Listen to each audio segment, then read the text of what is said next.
Hunting on a pheasant farm, Saturday. This is the news station, WNEP 16. As you may know, the Bloomsburg Fair is underway right now, and one of the big attractions are the rides.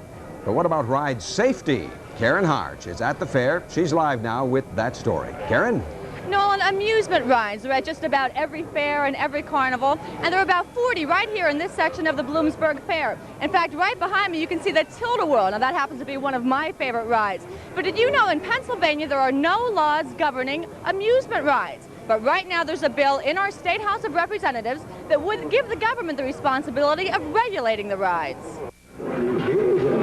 This is the view of the Bloomsburg Fair from way on top of the Rainbow, a $1 million amusement ride, the only one in the United States. It's the kind of ride that attracts thousands, even chicken-hearted reporters.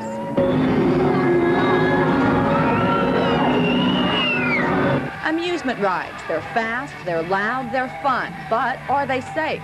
Some state lawmakers want to make sure they are by having them inspected by the government once a year. And for traveling rides like these at the Bloomsburg Fair, inspect them every time they come to town. We're for it 100%. We feel our equipment is so good, and so many of the states that we travel through already have it, that we are inspected generally every week in every place we go, and our equipment will pass any inspection any time. Ride Hopper Shows, which owns all these rides, inspects them every morning. Pins that hold the ride together are checked, seat restraints and locks get a going over.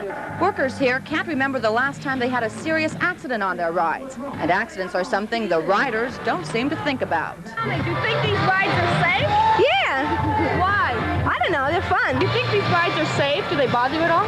No, they don't bother me at all. We've been on quite a few of the rides, and they seem all right to me. We've been on that new one that goes up 80 feet. I enjoyed it. So I like being on the rides. So does my son. So. Joel, you want to tell me, how do you like the ride? All right. Just all right? Yeah. Do you ever get scared? Yeah, the one time he squanched me in the one ride, the new one. You've probably heard reports about small amusement ride operators that go from town to town, and there's a question of just how safe they are. Well, the people who run the amusement rides here at the Bloomsburg Fair tell me that those people do exist, but they are very rare. And they tell me that if the government does start inspecting all amusement rides, that those bad operators will eventually be weeded out. Now, of course, there are more things to do here at the Bloomsburg Fair aside from the amusement rides. Right now in the grandstand, Donnie and Marie Osmond are performing. Now, the Osmond brothers were also supposed to be here today, but there was a problem, and the Osmond brothers are not here. Now, tomorrow night, the Oak Ridge boys will also be on the grandstand, but I'm told that that is sold out. There are other things to do, too. There are all kinds of buildings. You can go to the Farm Museum. Now, inside the Farm Museum, there's a lot of antique farm equipment. You can find out what our ancestors did back on the farms years and years ago. I'm also told there are some antique sleighs in there, and there's a white oak tree, and that is 280 years old. So there's lots to do at the fair, so come on down and enjoy the food, enjoy the fun, and just have a good time with us. And when we come back, I'll have a story of a school system that turns upside down for this Bloomsburg Fair. And we will fill you in on the latest in the Nanticoke teachers' strike and some dangers also at a Pittston school. Stay with us. High school football 1983, Newswatch 16 Sports.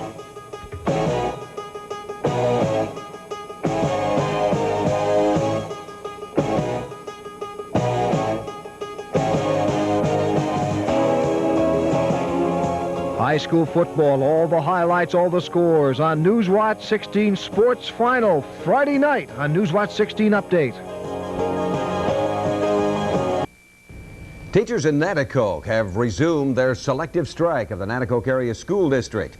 There was no school today at the Johannes Fine High School, but the strike went from the sidewalk to the courtroom. Newswatch 16's Dorothy Lucey tells us about that and how those hurt most by the strike's resumption are the kids. The good old golden rule on school days here in Nanticoke seems to be check and see if your teacher is on strike. Because one day we have school, we get up, and the next day we don't. Today, some students didn't. Nanticoke teachers are on strike again for the third time in 2 school years. This time it's a selective strike, now targeting just the high school. But these junior high students say they may be next. Well, they're walking out. I mean, we're not learning too much. But a strike doesn't sadden everyone. I think it's great. Why? Because I hate school. And just how much longer can Chris Rogers be glad? We don't know. And now the Nanticoke School Board has brought their gripes against the teachers right here to the Luzerne County Courthouse. The school board says the striking teachers are in contempt of a court injunction that says they cannot strike. That injunction, it came during the teachers' last strike. There'll be a hearing coming up on that subject. Meanwhile, in the middle of all this, some of the teachers, some of the students, the spokesman for the school board, says they would all rather be back in the classroom. They would rather not be here. The word rather doesn't seem to be enough. Dorothy Lucey, Newswatch 16, Wilkes-Barre. In Pittston, parents and school teachers agree it's a danger to their kids. And today, despite promises of city officials, there was no police crossing guard at a busy intersection. Newswatch 16's Dan Fiorucci reports some parents are convinced it'll take a tragedy to get something done about it. I think that it's a very dangerous situation, especially at dismissal time. The corner, the intersection of Church and William in Pittston. It's a place where children from 3 schools and lots of heavy traffic converge. It's a place where there are no crossing guards and there are lots of near misses. Well, they were running across when the teacher wasn't there, and they ran ahead of the teacher, and they almost got hit. This is a dangerous intersection, and something should be done about it.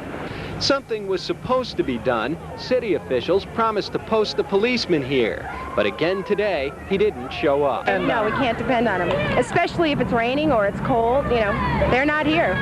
And these kids running from one bus to the other bus, I think that there could be a terrible accident here. Neither the Pittston police chief nor the city manager could explain why the city had failed to keep its promise to post a guard on the corner.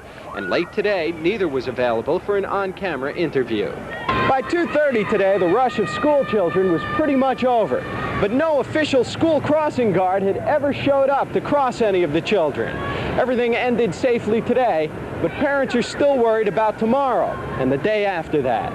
Dan Fiorucci, Newswatch 16, Pittston.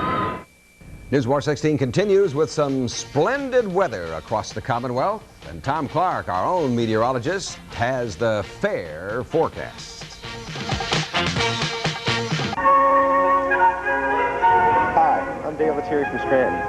I started my training in northeastern Pennsylvania 7 years ago. And today I'm at Scranton's Nayog Park where I had my first bike race. But now I'm training for the 1984 Olympics. It will take a lot of hard work and dedication to get to the Olympic Games, and we need your support. So please send your contribution to the United States Olympic Committee. Who knows, maybe you'll see me in Los Angeles next year. A public service of WNEP-TV 16. I'm Karen Harch, live at the Bloomsburg Fair, and I told you a little bit earlier that they may break a record here. Well, in fact, they expect 500,000 people to show up at this year's Bloomsburg Fair, and that would be a record. Now, I can bet one reason why all the people are coming is because of the gorgeous weather we've been having. And Tom Clark is also here at the fair, but he's down somewhere on the ground. Hello, Tom. Hello, Karen. I'm down here next to the track, and record crowds, of course. Perhaps that is the reason why. The weather couldn't be better, right, folks? Very nice, and will it continue? We'll find out in just a moment. Let's look at the temperature outside now at the fair. We have a reading of 71 degrees now, and the humidity is nice and comfortable. It's down to about, well, make it 43%. We have a light northeasterly breeze. No problem there. Nobody's wigs are flying off. We have a barometer holding steady, 30.34 inches, so no problem there. High today was 72 back in the backyard. The low last night dropped down to 50. And the records for this date, 84, set back in 1946.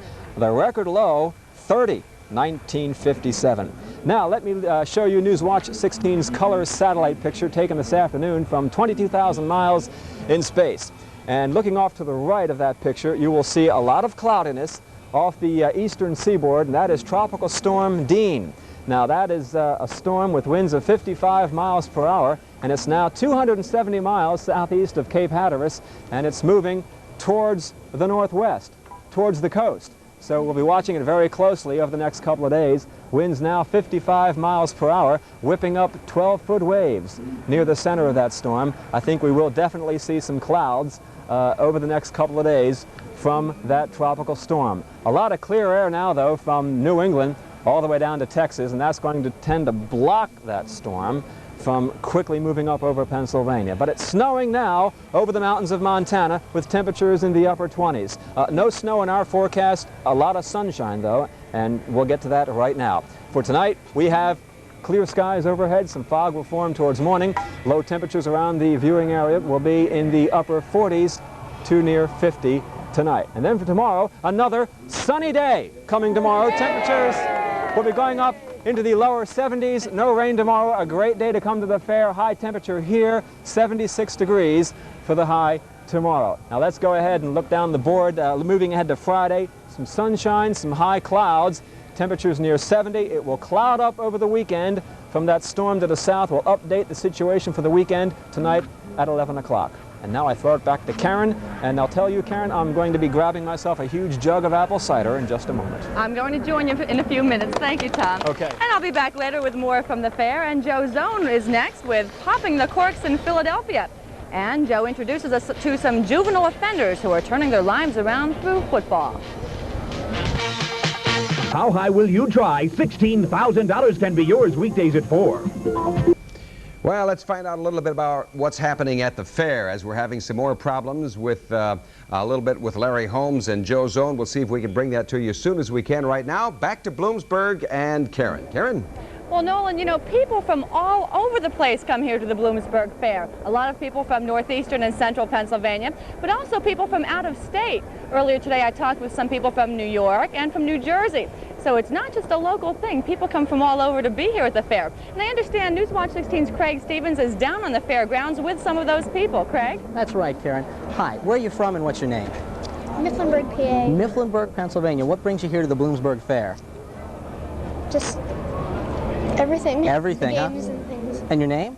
Andrea Williams. Andrea, and what's your name? Christy Lawball. Where are you from, Christy? Mifflinburg. Okay, let me ask you this. What is the best thing you've seen here at the Bloomsburg Fair today?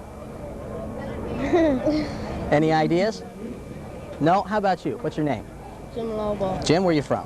Mifflinburg. Mifflinburg, too. How old are you? 11. 11 years old. What do you like best about the fair? Horse races. Horse races? Where are you all from? Let's hear some towns. Lewisburg. Just a... Hi, what's your name, sir? Michael Kapanevich. Michael, where are you from? Hanover Township. What are you doing here at the Bloomsburg Fair? We come here every year. Every year? Yeah. How long does it take you to get here? We never miss a year. Maybe 45 minutes. 45 minutes. What do you like best about the fair? Well, all the crowds and the food. There's a whole lot of food. The potato pancakes. The potato what about the hot sausage sandwiches? Yes, they're very, very good. How about you folks over here? Where are you from? Lewisburg. Lewisburg. That's about 40 minutes away? About. Yeah, about. About? What do you like best about the fair? The hot sausage sandwiches and the 7-Up. The 7-Up. Have you ridden any of the rides today? Not yet, no. Are you going to later on? Maybe, if we get there. So much else. Yeah, we've never been here before. Okay. You know, along with all the other people who are here, there are also a lot of students who are here too during the day, and they're not in school. Believe it or not, it doesn't matter because the teachers aren't in school either, and what makes it more interesting is that the school district doesn't care. I'll explain in a minute, but right now I talked to 2 of those students here today. Here at the Bloomsburg Fair, if you want information, you'll see 16-year-old Ellen Dubel of Bloomsburg. She's a senior at the Bloomsburg Area High School, but as you can see, she's not in school today. Instead, Ellen's working the information booth, earning money. She's not skipping school, though, because the entire Bloomsburg Area School District is closed for the week. The district closes to give students like Ellen a chance to make money. What will you do with the money that you'll get here? Oh, usually I use it for Christmas presents and if I go shopping, just small things. Will you spend it right here in the area?